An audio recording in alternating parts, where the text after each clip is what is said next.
మేధా school drugs కేసులో అసలు ఏం జరుగుతోంది? సీనియర్ కెమిస్ట్రీలు తయారు చేయలేని రీతిలో మత్తుమందును ఓ స్కూల్ కరెస్పాండెంట్ ఎలా తయారు చేశాడు? ప్రతినిత్యం కిలో చొప్పున మత్తుమందును తయారు చేసి కల్లు డిపోలకు సరఫరా చేస్తున్న జయప్రకాష్ గౌడ్ రిమాండ్ రిపోర్ట్లో ఏముంది? సికింద్రాబాద్ బోయిన్పల్లిలోని మేధా స్కూల్లో ఆల్ఫ్రాజోలం తయారీ కేసులో కీలక విషయాలు వెలుగులోకి వస్తున్నాయి. ఆల్ఫ్రాజోలం తయారు చేసేందుకు మేధా స్కూల్ కరెస్పాండెంట్ జయప్రకాష్ అనేకసార్లు ప్రయత్నించినట్లు ఈగల్ దర్యాప్తులో బయటపడింది. ఈ కేసులో జయప్రకాష్ గౌడ్తో పాటు మరో ఇద్దరిని అరెస్ట్ చేసిన ఈగల్ టీం కోర్టులో హాజరుపరిచి 14 రోజుల రిమాండ్కు తరలించారు. జయప్రకాష్ గౌడ్ రిమాండ్ రిపోర్ట్లో చాలా కీలక అంశాలు వెలుగులోకి వచ్చాయి. అతను సులువుగా డబ్బు సంపాదనే లక్ష్యంగా ఈ మత్తు దందాలోకి దిగాడు. తొలుత ఓల్డ్ బోయినపల్లిలో ఒక భవనాన్ని అద్దెకు తీసుకుని మేధా హైస్కూల్ ప్రారంభించాడు. ఆ తర్వాత క్రమంలో గురువారెడ్డి అనే ఆల్ఫ్రాజోలం తయారీదారుడి నుంచి ఫార్ములా కనుక్కున్నాడు.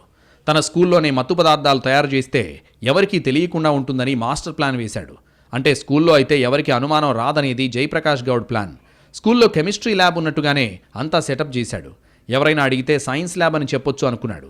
కొన్ని సందర్భాల్లో విద్యాశాఖ అధికారులు వచ్చి తనిఖీ చేసి వెళ్లారు. అప్పుడు కూడా దాన్ని సైన్స్ ల్యాబ్గానే చూపెట్టాడు.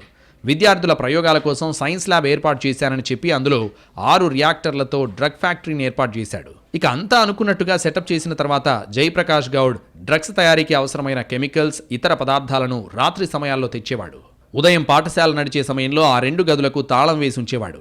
విద్యార్థులు, ఉపాధ్యాయులు అంతా వెళ్లిన తర్వాత ఆల్ఫ్రాజోలం తయారీ మొదలుపెట్టేవాడు. ఇలా 6 సార్లు ఫెయిల్ అయినా 7వ సక్సెస్ సాధించాడు. తాను తయారు చేసిన మత్తు మందుతో కిక్కు రావడంతో వినియోగదారులు హ్యాపీగా ఫీల్ అయ్యారని విచారణలో భాగంగా జయప్రకాష్ గౌడ్ చెప్పినట్టు తెలిసింది. రోజుకు కిలో చొప్పున ఆల్ఫ్రాజోలం తయారు చేసే జయప్రకాష్ గౌడ్ దాన్ని మొత్తం స్కూటీపై తీసుకెళ్లి సప్లై చేసేవాడు. చాలా సందర్భాల్లో పోలీసులు స్కూటీ అని చెక్ చేశారు. అయితే కేవలం వాహనానికి సంబంధించిన పేపర్లను మాత్రమే చెక్ చేసి పంపించారు. ఎప్పుడూ కూడా బ్యాగ్లో ఏముంది అనే విషయాన్ని ఎవరూ పట్టించుకోలేదు. ఇలా అయితే ఎవరూ తనను అనుమానించరన్న ధీమాతోనే ఇలా చేసేవాడని తెలిసిందే. దాడి చేసిన ఈగల్ అధికారులు జయప్రకాష్ గౌడ్ నుంచి 3.5 కిలోలు, పాఠశాలలో తనిఖీలో మరో 4.3 కిలోల ఆల్ఫ్రాజోలం, 23 లక్షల నగదు స్వాధీనం చేసుకున్నారు. ఈ డబ్బు మొత్తం కూడా ఫ్యాక్టరీలోని చిత్తు పేపర్ల మాటున డస్ట్బిన్లో దాచిపెట్టాడు. డబ్బుని ఎక్కడ పడితే అక్కడ విచ్చలవిడిగా పడేశాడు. ఫ్యాక్టరీ లోపలికి ఒక్కడు మాత్రమే వెళ్లేవాడు. ఇతరులు ఎవరినీ కూడా అనుమతించేవాడు కాదు. తాను ఒక్కడే అన్ని ఫార్ములాలు తయారు చేసి తయారైన డ్రగ్స్ తీసుకెళ్లి బయట అమ్మేవాడు. జయప్రకాష్ను వారం రోజుల పాటు కస్టడీకి ఇవ్వాలని కోరుతూ పోలీసులు కస్టడీ పిటిషన్ దాఖలు చేశారు. మరోవైపు గురువారెడ్డి కోసం పోలీసులు గాలిస్తున్నారు. 2 రాష్ట్రాల్లో గురువారెడ్డిని పట్టుకునేందుకు 6 ప్రత్యేక బృందాలు ఏర్పాటు చేశారు.